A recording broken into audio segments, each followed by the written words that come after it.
morning all. In our previous sessions, we are discussing about our unit number 2, electrochemical cells and corrosion. In that part, we have discussed about what are electrochemical cells, and later we have discussed about the batteries, and now we are going to discuss about our fuel cells. So in the previous class, we have discussed about what are batteries, and we have discussed the construction and working of 5 important batteries. The first one is the dry cell, the second one is nickel cadmium cell, the third one is nickel metal hydride cell, fourth one lithium ion battery, and last one is zinc 8 battery. Now we are going to read and study about the new type of cells called as fuel cells. So this is called one of the fuel cells. These are the fuel cells. What I have shown here, these are the fuel cells. So in our syllabus, we are going to see what is first. We should know what is meant by fuel cell. A fuel cell is a device that converts same definition, chemical energy, into electrical energy, but of a fuel. This is important. We are not going to use a different type of thing. We are going to use a fuel, and by mode of some reactions, it should be able to convert the chemical energy of a fuel directly into electrical energy. Then such type of devices are called as fuel cells. So here the electrodes generally they should be inert. In fuel cells the electrodes will be generally inert, but they are inert. But the important point is that they should have the catalytical properties. So the electrodes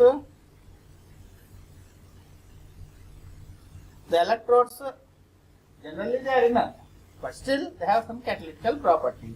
And the electrolyte, what we are taking, this is very, very important. That is why we are having 4 different fuel cells. The electrolyte, it plays a vital role in a fuel cell because it permits only appropriate ions to pass between anode and cathode. If you change the electrolyte, the cell reactions will be completely different, right? So electrodes are inert. Inert means they are not going to involve in the reaction, but still they should catalyze the reaction. And the electrolyte is very important. If you change the electrolyte, we are having a different types of reactions, even though you are using the same fuels, right? So in simple, fuel and oxygen, we are going to give some products plus current, electricity. So this is a brief definition of a fuel cell. Here we are using the same oxygen, so oxidizing agent will be oxygen only. We will be changing the fuel, right? Fuel. For example, we can take H2 plus oxygen means O2. Oxidation product will be water, and you are getting current. So in addition to the formation of current, we are getting useful water, which is drinkable, potable water. So the water which is obtained here by the process of reactions undergoing in the fuel cell, the water is an important product here, which is can be used for drinking, right? So this is the reason why these fuel cells have been become very important even in the Apollo spacecraft. So now we will see, depending upon the electrolyte, I told you previously, electrolyte is one of the important part. If you change the electrolyte, the reactions alter. That is the reason why we have, depending upon what type of electrolyte we are using, we have 4 different types of fuel cells to be studied now. The first one is H2O2 fuel cell, the second one is methanol oxygen fuel cell, the third one is phosphoric acid fuel cell, and last one is molten carbonate fuel cell. So these 4 fuel cells we will be discussing, and everywhere H2O2 is. First we will discuss about H2O2 fuel cell. So this is a brief diagram of H2O2 fuel cell. We will go detail. This is the H2O2. So look here, this is hydrogen H2. It is going inside, and this is our anode and cathode, and inside, in between that we have the electrolyte. This pink color is the electrolyte. Electrolyte. This is the electrolyte. And hydrogen is going inside and excess hydrogen is coming outside. Very good. What about oxygen? From this side oxygen is entering. This oxygen, this electrolyte is transferring some hydrogen towards that side and it is coming out in the form of H2O. Look here, O and 2H. So H2O is coming out. So water is one of the product. Along with it, from these two, we are getting our current, electric power. So this is the brief construction of hydrogen H2O2 fuel cell. So remember, easily you can draw this diagram in a different manner. I will show you here. So look here. So here we have the electrolyte. Very nice. This is one electrode. This is one electrode. Right. So from one side you should enter the fuel to go inside. From other side you should send the oxygen. Very clear. So now we will see how we will be sending. So for example, we will send hydrogen from this side. So hydrogen will be diffusing inside here. And from this side we will send oxygen, for example. So oxygen molecules will be diffusing here. And here what electrolyte we are going to use, that is what we have to discuss now, right? So the electrolyte and excess of H2 will be coming out. Excess H2. Excess H2 will be coming out of this, and from this side what we are going to get? Excess oxygen and water. This is this is our anode. This is our anode. This is our cathode. Anode should be always represented on the left hand side. This is very, very important law. I have been talking to you since the beginning of this unit. Anode on the left side, cathode on the right side. So this is our anode. So this fuel always should be sent towards the anode only, not towards the cathode. Towards anode only you have to send the fuel.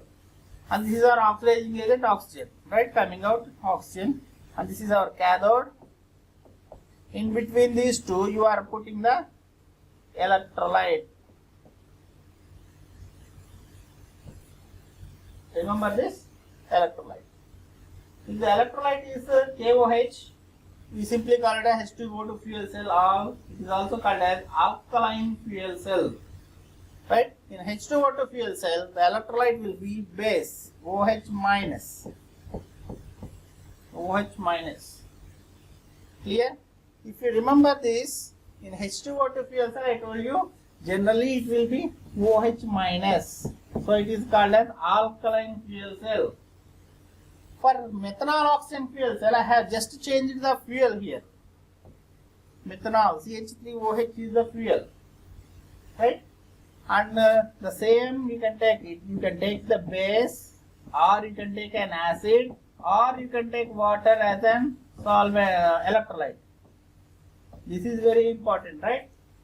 H2O2 fuel cell, what is electrolyte? You will take the base, KOH, potassium hydroxide. So it is called alkaline fuel cell. In methanol oxygen fuel cell also you will take the same electrolyte, potassium hydroxide, or you can take sulfuric acid, or you can take water. Now say what is the electrolyte in phosphoric acid fuel cell? The name itself says that phosphoric acid acts as the electrolyte here. You will be taking H3PO3.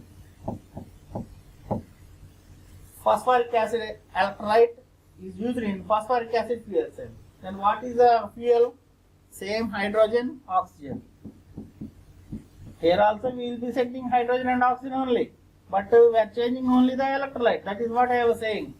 Depending upon the type of electrolyte. If you change the electrolyte, then the reactions changes. And next, the last one, molten carbonate fuel cell. So what might be the electrolyte? The name itself says molten state. So high temperature carbonate, CO3 minus ions.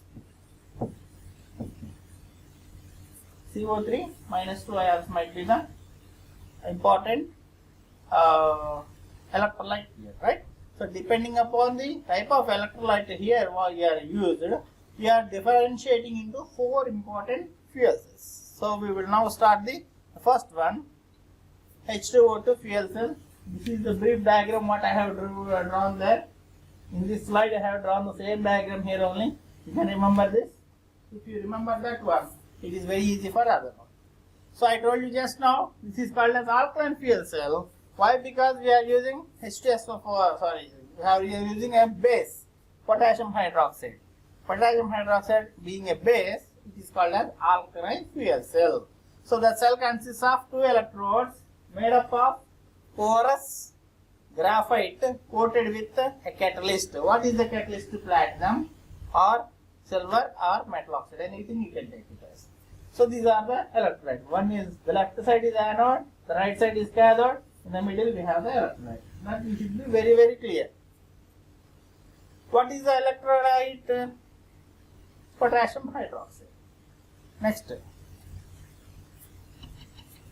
Now, through the anode what happens? The fuel H2 is going inside, look here into the diagram, hydrogen is going inside from this side, and from this side oxygen is going out and water molecules are coming out. So exhaust waste gas contains, this is water molecule and this is oxygen molecule. Excess amount of oxygen is to be sent inside. Right, now what are the cell reactions? So anode, at anode we are sending always hydrogen. So hydrogen reacts with the base. We have put the electrolyte as potassium hydroxide. So here I said this is potassium hydroxide, KOH I said. So it reacts with the base to form two electrons. These two electrons start moving towards in the circuit and moves towards the cathode. So we got the two electrons. We have consumed 2 OH minus. Remember this. We have to regenerate the 2 OH minus. So for that reason, so oxygen enters inside and it reacts with water and it consumes the electrons and regenerates the 2 OH minus. So what is the simple equation? Direct equation is very simple. H2 plus half O2 gives rise to H2O. The equation is very simple and very clear. Plus energy. What energy is this? Electrical energy, current. The electrons are coming. This is the reason why these fuel cells became very, very prominent. So the EMF of the cell, it should be 1.229 volts, but because of these impurities present in the hydrogen gas, it decreases to around 0.8 to 1 volt. Even though it gives low voltage, but it is useful, right? Because of the fresh water source. This is important, right? So generally it is used in spacecraft because after going to the moon, we can't get down again to our college to drink some water, right? So there they have high efficiency and the product, waste product is water, is a source of fresh water for the astronauts. Astronauts cannot get pure water from Earth every day, just like what we are getting daily. There they should drink the water which is coming from these alkaline batteries. And it is also used in submarines and also in military vehicles, because when war is going on, the military people, they can't come out and say, excuse me, just we shall stop and we will have some water break, tea break. Then again we will fight, means no, that's not happening, right? And submarines means which are under the sea. Even though water is there around them, they can't drink that water. And this cell is used as an important source of current in Apollo moon flights. So Apollo spacecraft, in 1930s only, they have discovered this one. And 1980s they have also used it in Apollo spacecraft for astronauts for drinking purpose. So this is the importance of the H2O2 fuel cell. Not only H2O2 fuel cell, any fuel cell. Generally, it is the main important point is that they are not going to generate any waste products. The products are also utilized. Here the fuel, hydrogen, is directly converted into the product. That is the chemical energy is converted into electrical energy without any waste products. That is the importance of higher fuel cells. Now we shall go for the next fuel cell. So the water I have discussed till now, everything I have played here. Look here, in the H2O2 fuel cell, what is your fuel? Hydrogen. What is your electrolyte? Potassium hydroxide. Electrolyte will be in immobilized liquid, so it is fixed here. And what are the electrodes? Porous graphite electrodes. What is the catalyst? Platinum or nickel. Next, charge carriers, OH minus ions, because we have used potassium hydroxide, so charge carriers will be base. What temperature? At room temperature, around 60 to 80 degrees centigrade, we can use it. So this is the reaction. So oxygen slowly, the red bubbles are the hydrogen gas. So H2, H2, H2. So it came here, it break up. So 2H2 stick on to white. This white one is oxygen. So one oxygen can carry two hydrogens because O minus 2, right? H2O. So this is our H2O and this is our oxygen. So overall reactions, see here, the anode reaction, the cathode reaction, the overall reaction. So along with this, we are getting some energy plus current. So this is the some brief of H2O2 fuel cell, right? Next one, the second one is methanol oxygen fuel cell. So now what is the difference here? Methanol. So our fuel is CH3OH. So CH3OH, it will give out some carbon dioxide gas along with water molecules. So from this side, the green arrows are methanol. So methanol diffuses inside and carbon dioxide comes out this side. Carbon dioxide comes out from this side and hydrogen, and here from this side, oxygen molecules are going inside and water molecules are coming out. So water and heat are coming outside. Always remember, the left side is the anode, the right side is cathode, in the middle we have the electrolyte, right? So now we will see here H2 methanol oxygen fuel cell. So it contains two electrodes. Anode is platinum palladium, cathode is made up of silver or platinum. So simply remember platinum, because for everything inert electrodes are required, coated with some catalyst. So platinum, you take it as platinum. And what is the fuel now? Methanol. Methanol means CH3OH. So methanol, it is converted into carbon dioxide and water molecules, and along with it you get some heat, right? Next, water. What is the solvent here? Electrolyte. I told you, right? Water or sulfuric acid. You can take it as water or sulfuric acid, right? Or even you can take a base, but still we have taken an acid here, H plus. Electrolyte. Now see the cell reactions. I have changed the reaction, right? I have changed them as sulfuric acid. Sulfuric acid, will it give OH minus ions? No. It will give only H plus ions. So your reaction should have only H plus ions, but not OH minus ions. So look carefully. So at anode we are sending methanol. So the methanol coming here, it is reacting with the water. It is forming carbon dioxide plus 6H plus plus. Remember 6H plus 6 electrons. So we have got our H plus ions here, because we have taken sulfuric acid or even water. And from cathode, what we are sending? Oxygen is sending. Oxygen we are sending inside. Oxygen is reacting with these H plus ions and electrons, and we are regenerated with 3H2. If you see carefully, here one water molecule we are utilizing and getting 3 water molecules. It implies how many water molecules excess? We are getting 2H2O excess. That is only represented in the overall reaction. So what is the overall reaction? Methanol plus oxygen gives rise to carbon dioxide plus 2H2O. Instead of 1 water molecule, we are getting 2 water molecules here. Along with it, we are getting some carbon dioxide, right? That's not a constraint, because we are getting a good amount of current. So this is the cell reaction of methanol oxygen fuel cell. What are the uses? The same uses. Remember, they are used in submarines and other military vehicles, and they are also used as the primary source of electric current for Apollo moon flights. Apollo moon flights. Next, the third one. We have come to the third one, that is the phosphoric acid fuel cell. So what is the thing I told you? The fuel is hydrogen only. So hydrogen is the fuel and oxygen is the oxidizing agent. We will getting water. But what is the difference here? Phosphoric acid is our electrolyte. So the electrolyte will be phosphoric acid. Electrolyte will be phosphoric acid. So look here carefully. The first point itself I have clearly mentioned, because depending upon the type of electrolyte, we have classified them into 4 types. So what is the electrolyte here?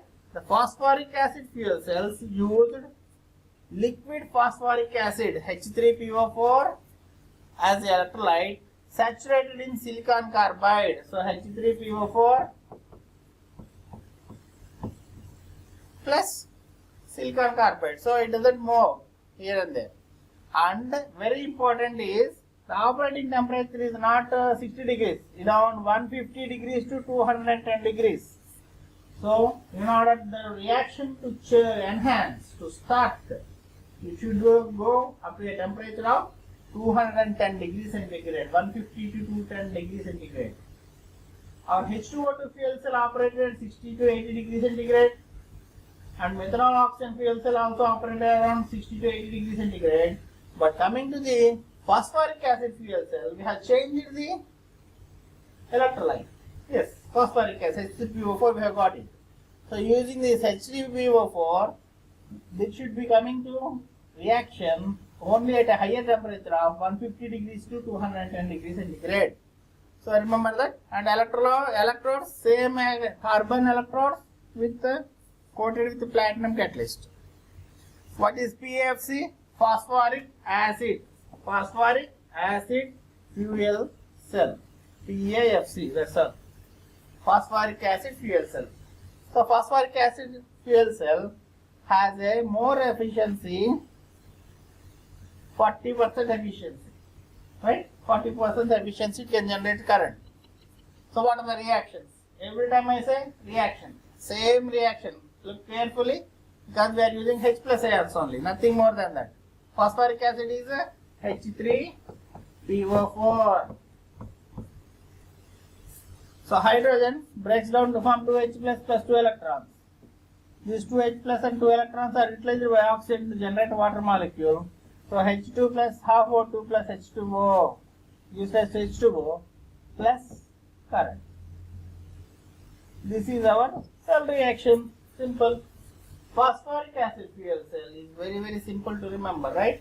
If you once understand the diagram scheme clearly, if this diagram is clear and if you understand the concept of this, it is very easy for you to remember and rewrite the reactions. So be thorough with the concept and don't by heart the equations. So one of the important advantages is that we can use even impure hydrogen. I told you in H2O2 fuel cell, because if there are any impurities, instead of giving 1.22 volts, right, it is only giving 0.8 to 1 volt. But here, in case of phosphoric acid fuel cell, you can also use impure hydrogen, but still it will be giving a good voltage, right? And so what is the temperature I told you now? 150 degrees centigrade to 210 degrees centigrade temperature should be maintained. So at the temperature, can we keep this in our pocket and go? No. So it is not mobile, but still it is used for stationary power generators, and also they find applications in large vehicles such as buses. In large buses, so they already the radiator generates the heat there. So that heat is utilized by this to generate current. So it is used as a stationary power generator and also used in large vehicles. So these are the applications of PAFC, phosphoric acid fuel cell. Remember, anode, cathode, electrolyte, and then the temperature, and then the applications. These are the 5 important things you should be remembering. The last one is the molten carbonate fuel cell. So MCFC. So molten carbonate fuel cell. So it implies what is the electrolyte here? Molten carbonate. So molten carbonate contains CO3 minus 2 ions. What is the fuel? Hydrogen, H2. What is the oxidizing agent? Oxygen. Yes, we are sending the oxygen from the cathode side. From the anode side, we are sending the hydrogen. So look carefully here. Along with hydrogen, when the hydrogen enters there, carbon dioxide and water molecules both are coming here. These carbon dioxide molecules, these black color arrows which we have shown here, these CO2 molecules, they are again sent towards the cathode, again send them towards the cathode in order to reaction to confirm, like completely done. So the carbon dioxide generated at anode will be again recycled or resent into the towards the cathode. This is important point and the differences in the diagram. So in the previous diagrams only up to here, what is the excess amount of fuel will be coming out, excess amount of oxygen or water molecule will be getting out. But here the waste, one of the waste product which is formed here at carbon dioxide is again recycled towards the cathode. So all the carbon dioxide is utilized. So no carbon dioxide is formed here. So now we will come back to our concept what I have been saying. So the molten carbonate fuel cell, what is the electrolyte? Depending upon the electrolyte, that's what we are saying. So alkali metals as electrolyte. Alkali metals means generally sodium, potassium or lithium also we will take generally. Alkali metals means lithium, sodium, potassium. So we can take lithium carbonate, Li2CO3, or you can take sodium carbonate, Na2CO3, or you can take potassium carbonate, K2CO3. Any of these three you can take. Generally we will be taking lithium carbonate here, right? So lithium carbonate acts as a electrolyte here, but I told you it should be a molten mixture, molten state. All the three can take, but they are solids, right? In order to melt them, you have to take them to a higher temperature. What temperature is here? 600 degrees centigrade to 700 degrees centigrade. So if you see the operating temperatures of the previous fuel cells, so for example I have shown you here, for H2O2 fuel cell, the operating temperature is around 60 to 80 degrees centigrade. And methanol oxygen fuel cell, here also 60 to 80 degrees centigrade. The third one, phosphoric acid fuel cell, here the operating temperature increased to 150 degrees centigrade to 210 degrees centigrade. But coming to the molten carbonate fuel cell, it is 600 to 700 degrees centigrade. This should be remembered. So 600 to 700 degrees centigrade. So I am comparing all the four fuel cells because everything is common except these temperatures and the electrolytes. Depending upon the electrolytes, we are classifying them. Hence, we should be very thorough about the temperatures and the electrolytes what we are using here. Next, this molten state is there, so it is very hot. The temperature is around 600 to 700 degrees centigrade. So it is taken in a porous matrix sandwiched between these two porous nickel electrodes. So here cathode is also nickel electrode, anode also nickel electrode, and this is sandwiched between these two, right? And we will be getting the reaction starts. So gaseous mixture, from one side oxygen, from other side hydrogen, right? So one side oxygen and carbon dioxide mixture we will be sending, the other side hydrogen is sent. So hydrogen is sent towards the anode and oxygen and carbon dioxide mixture is sent towards the cathode. Then what is the EMF of this? How much current it will be generating? 0.8 volts. So this number we have already got in H2O2 fuel cell, right? So the next important point you should remember is what are the reactions taking place here at anode and at cathode. So what are the reactions at anode? Hydrogen reacts with CO3 minus 2. It will give water and carbon dioxide along with the 2 electrons. This carbon dioxide which is manufactured or which is coming as a waste product at anode should be again recycled towards the cathode, and here this carbon dioxide and electrons, and again we have supplying oxygen here. We will be getting our carbonate ion. Here we have utilized one carbonate ion. We have regenerated our carbonate ion. So this all will get cancelled, and you write the final overall reaction is H2 plus half O2 gives rise to H2O plus current. Energy, we simply write it as energy. That's all. So this is all about the molten carbonate fuel cell. What are the applications? Since the temperature is very high, what is the temperature we said? 600 degrees centigrade to 700 degrees centigrade. Since we are using higher temperatures in case of molten carbonate fuel cell, we cannot use it as a mobile. So it should be a stationary power generator. So MCFCs, they can be used as stationary power generators. So this is all about the fuel cells. So till now what we have discussed is what are fuel cells and what are the types of fuel cells depending upon the electrolyte we have used. We have classified them into 4 types: H2O2 fuel cell, methanol oxygen fuel cell, third one is phosphoric acid fuel cell, and last one is the molten carbonate fuel cell.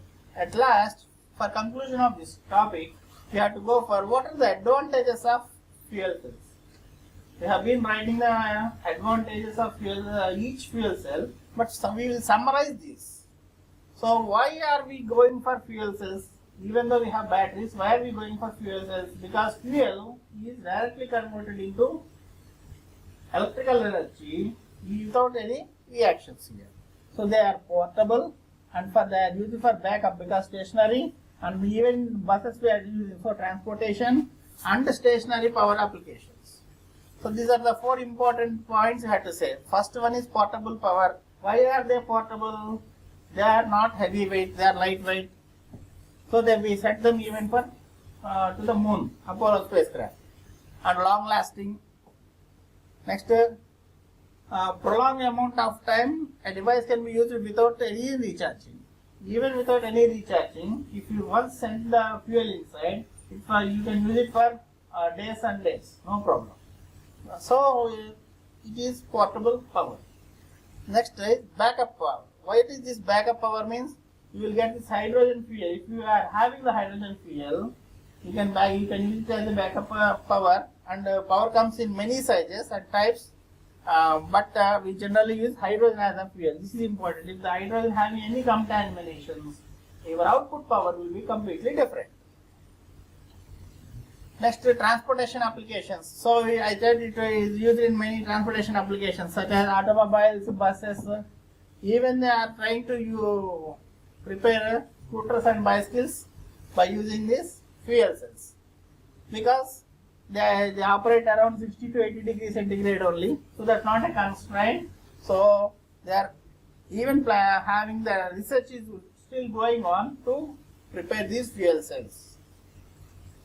And for stationary power applications, so stationary power means primary power source, right? So for primary power source, generally we use the hybrid system. In hybrid system, what is used? Photovoltaics. So one side we will be using photovoltaics, the other side we are using batteries. The third type is capacitors and wind turbines. So along with this, this is all are completely different. Photovoltaic is different from batteries and capacitors, but along with them we can use our fuel cells also as a backup power. So this is all about our fuel cells. In today till now we have discussed about what is a fuel cell and how many types of fuel cells we have discussed at now. 4 H2O2 fuel cell. Second one is methanol oxygen fuel cell. Methanol oxygen fuel cell. The third one we have discussed is the phosphoric acid fuel cell. Last one is molten carbonate fuel cell. And at the end we have concluded by discussing about the advantages of fuel cells. So this is all about electrochemistry. In the first part of electrochemistry, we have concluded the fuel cells along with the batteries. So we will continue in our next class regarding our corrosion. Thank you.